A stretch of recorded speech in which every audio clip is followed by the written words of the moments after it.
Indiana Jones es un personaje mucho más profundo de lo que parece. El porqué del éxito de Spielberg no es solo por la bombástica acción combinada con comedia y misterio, también es por los momentos más sutiles que cargan con un gran peso emocional. Un peso que se extiende desde el principio de la historia de Indiana hasta el final.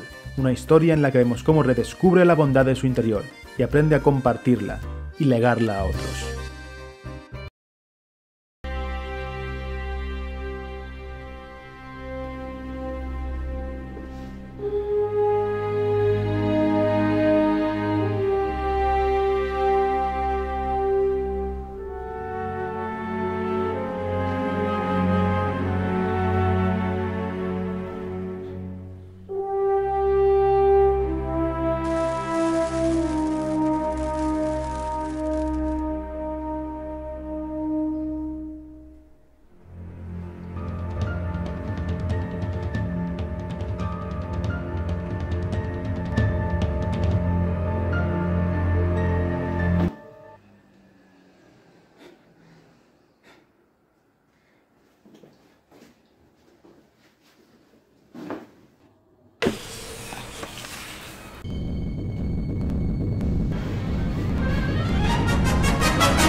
Vale, pausa.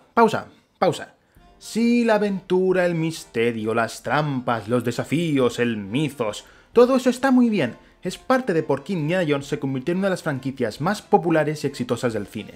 Pero hace más de 40 años desde el primer film, y parece que se ha olvidado la sorprendente profundidad del personaje de Indiana Jones, lo cual es una verdadera lástima, pues sin su personalidad carismática e interesante en constante evolución, esta obra de Spielberg nunca habría alcanzado la fama. Así que hoy vamos a sentarnos y revivir la vida de Henry Jones Jr., desde sus humildes comienzos a su aún más humilde final. La última cruzada comienza brillantemente, presentándonos al joven Henry como una especie de Superboy, valiente, astuto, con un gran respeto hacia la historia antigua y un sentido de la justicia y moral intachable. Pero también nos presenta dos grandes problemas que le dificultarán el mantener todas estas características heroicas el resto de su vida. Primero tenemos la corrupción. A pesar de ser mejor en todos los sentidos, Indiana pierde este encontronazo porque Fedora y sus hombres sobornan a la autoridad y se llevan la cruz de coronado. No es de extrañar que en el futuro, para no repetir fracasos como estos, Indiana se acostumbre a actuar fuera de gobiernos y leyes, debe aflojar su moralidad para que un mal mayor no gane. Segundo, tenemos el verdadero obstáculo de su vida: su padre. Tras la muerte de su mujer, se ahonda por completo en la búsqueda del Santo Grial, dejando a Indy en completa soledad. Respected your privacy, and I taught you self-reliance. What you taught me was that I was less important to you than people who'd been dead for 500 years in another country, and I learned it so well that we've hardly spoken for 20 years. A primera vista esto puede no parecer muy importante, pero esta separación emocional lo lleva a tener grandes problemas durante toda su vida, con terribles consecuencias. Lo lleva a tener una especie de mudez emocional, una incapacidad de expresarse. I'm here now. What do you want to talk about?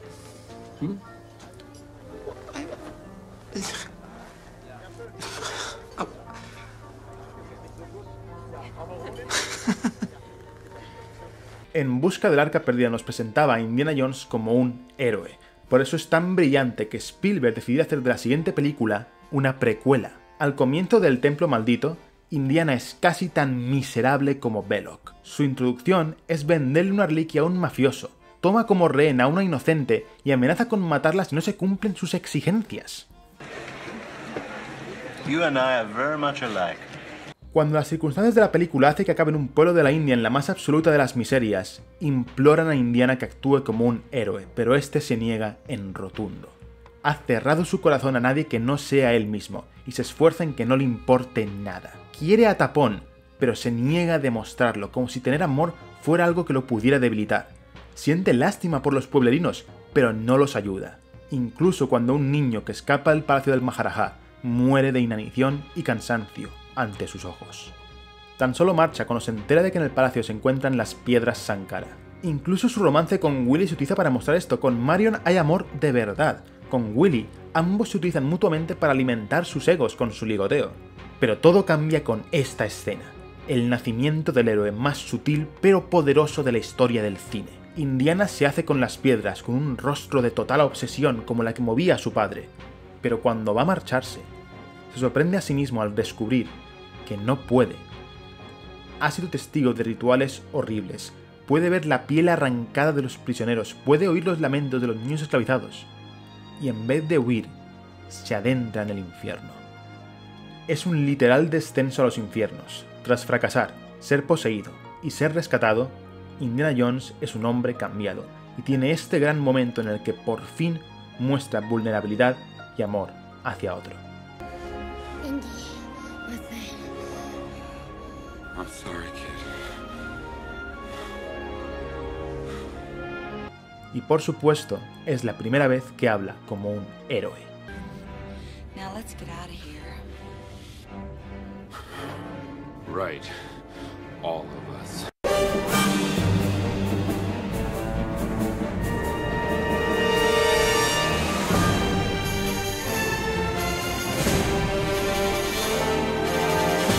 Por eso, tras esta escena se le vuelve a presentar con esta toma, similar a propósito a su introducción en Busca del Arca Perdida, porque este Indiana Jones no es un héroe, pero este sí. En Busca del Arca Perdida se centra más en la aventura que en el personaje de Indiana Jones, así que no hay mucho aquí que pueda sacar para esta especie de ensayo, pero hay 3 momentos en particular que son muy importantes.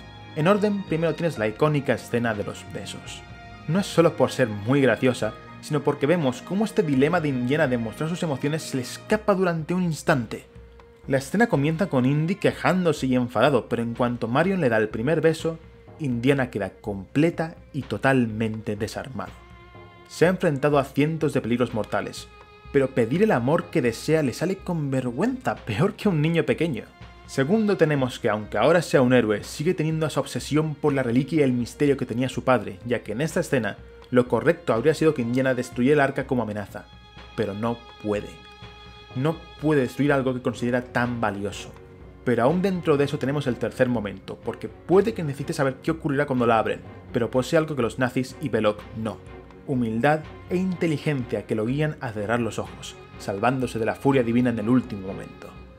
En la última cruzada ya no está con Marion por motivos de los que hablaremos en la siguiente película. Aquí lo que vemos desde el principio es que, por los eventos de las películas anteriores, su obsesión ha empezado a decaer. Sigue ahí como se puede ver en varias escenas, pero sus prioridades han cambiado. Después de convertirse en un héroe en el Templo Maldito, los eventos de esta película son los más importantes para él como persona, porque lo lleva a enfrentarse al bagaje con el que carga desde la infancia, su relación con su padre. La aventura lo lleva a ver un nuevo lado de él y a comprenderle más como persona en vez de como mero catalizador de su existencia. Incluso vemos cómo su dificultad de mostrar amor es una repetición de la historia, porque su padre tiene exactamente el mismo problema, del que tan solo logra deshacerse cuando brevemente cree que Indy ha muerto. Oh, God. I've lost him.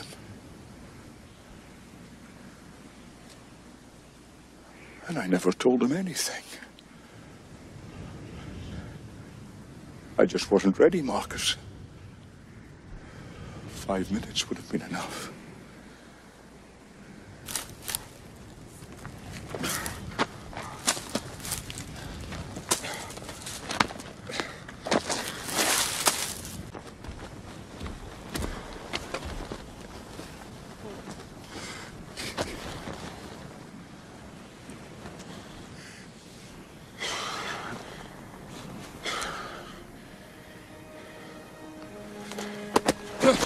I thought I'd lost you, boy.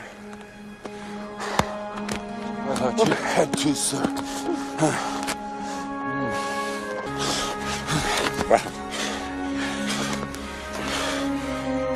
Well done.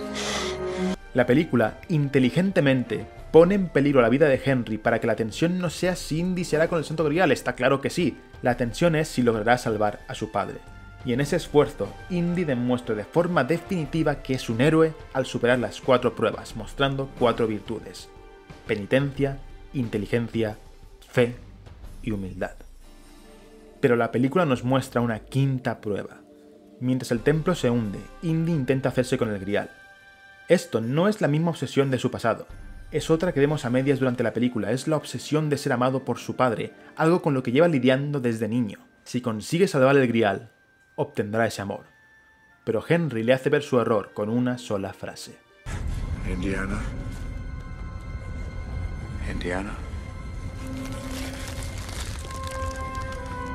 Let it go. Tras toda una película de llamarlo Junior y de parecer importarle más el grial que su hijo, esta sola frase rompe con esta percepción, dejando ver que, a pesar de todo, Henry realmente quiere a su hijo. Y entonces Indiana se da cuenta de que si quiere ganarse el amor de su padre, no tiene que salvar el grial. Tiene que salvarse a sí mismo. En el reino de la calavera de cristal, Indiana Jones ya no es un chaval, tiene 58 tacos y todas esas inseguridades que solía tener son cosas del pasado. Por eso, cuando se reencuentra con Marion, se revela que Indiana la abandonó antes de casarse, probablemente porque por aquel entonces aún tenía sus traumitas, pero ahora es un hombre más equilibrado y es obvio que no solo aún se quieren, sino que su amor es verdadero, completamente incomparable al de cualquiera de sus otras relaciones. I'm sure I wasn't the only one to go on with my life. There must have been plenty of women for you over the years. There were a few, but they all had the same problem. Yeah, what's that? They weren't you, honey.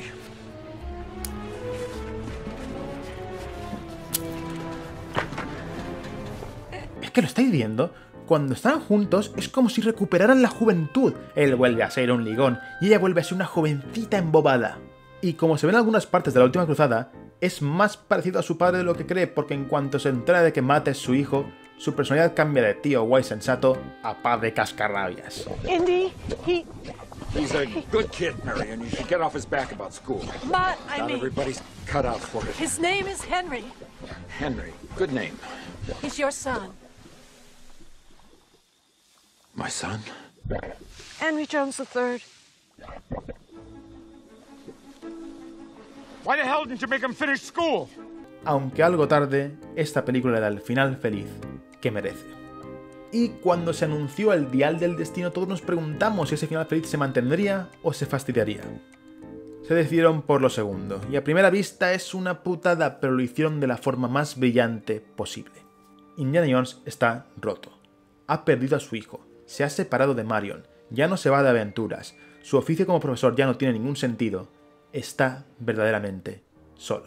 Incluso parece haberse perdido a sí mismo, puede que por la tristeza o por la vejez.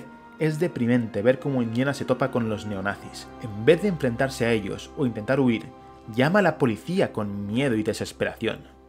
Pero ante la amenaza de la muerte, el viejo héroe sale de su coraza con todas las virtudes que aprendió en sus viajes combinadas con la sabiduría del tiempo, lo cual vemos en su relación con Elena. Elena cumple un rol muy específico en la película que parece que nadie apreció.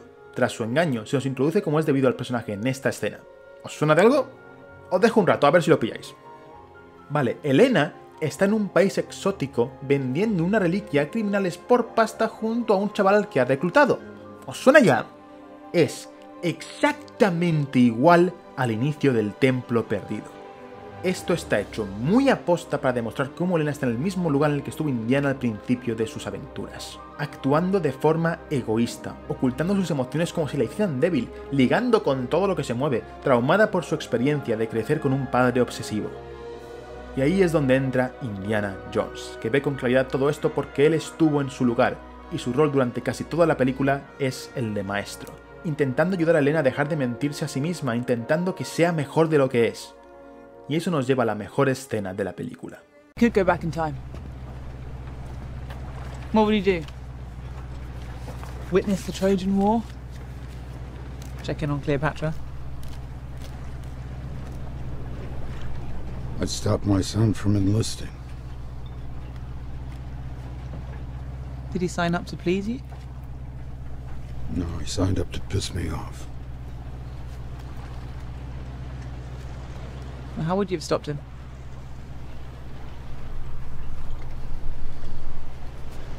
I told him he was gonna die.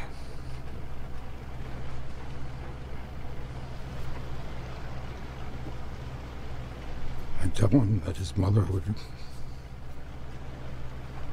find no end to her grief, and that his father would be helpless to console her, and that the loss would put an end to their marriage.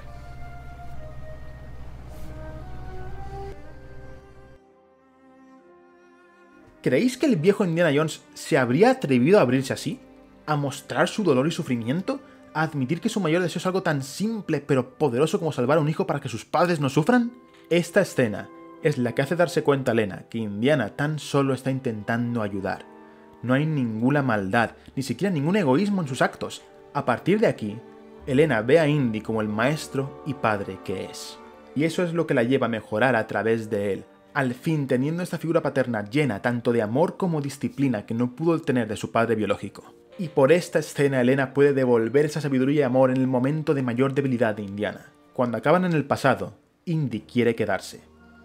Algunos debaten que ese habría sido un final digno para el personaje, que podría haber envejecido y muerto en una época que lleva estudiando toda su vida, donde lo habrían adorado como un dios. No quiero meterme con nadie, pero si crees eso, te equivocas. Indiana no quiere estar en el pasado, quiere huir del dolor, y ante la posibilidad de huir a casi 2000 años al pasado, la tentación es demasiado grande como para dejarla. En la escena que acabamos de ver, Indiana admite muchas cosas, pero no admite que la muerte de su hijo le trajo dolor a él. Tanto, o puede que más que a Marion. Cuando ésta aparece al final, le pregunta si ha vuelto. Esa frase cambia por completo el contexto de su situación. Indiana nos hace creer que Marion sufría tanto que se vio incapaz de consolarla, el dolor sobrepasó el amor y eso provocó el divorcio. Pero esa frase nos presenta la posibilidad de que tal vez se miente a sí mismo y tal vez fue al revés. Tal vez Indiana Jones fue el que sufrió y se alejó de la relación. Ir al pasado es ir a un mundo en el que no es un padre que perdió a su hijo. Es una excusa dolorosamente comprensible, pero una excusa. Elena lo obliga a volver al presente y ahí se muestra algo mucho más extraordinario que viajar a través del tiempo. Indiana, una vez más, se negaba a sus seres queridos, pero están ahí. Sala y sus hijos siguen ahí con él. Marion vuelve porque quiere estar con él, y ahora es una figura paterna para Elena y una figura abuela para Teddy. Puede que tenga 70 años y haya perdido a su hijo, pero eso no significa que su vida se haya acabado. Está rodeado de seres queridos, muchos de ellos necesitados de su sabiduría. Asumiendo que falleciera en su centenario, a Indiana aún le quedan 30 años en este mundo. 30 años de ser un educador, 30 años de dar y recibir amor. Ese es el primer acto heroico de Elena Shaw, darle a Indiana Jones 30 años que estaba dispuesto a desperdiciar. Y así acaba El Dial del Destino y la historia de Indiana Jones. No con amor, como acababan En Busca del Arca Perdida y El Reino de la Calavera de Cristal. Esta película acaba con amor y esperanza.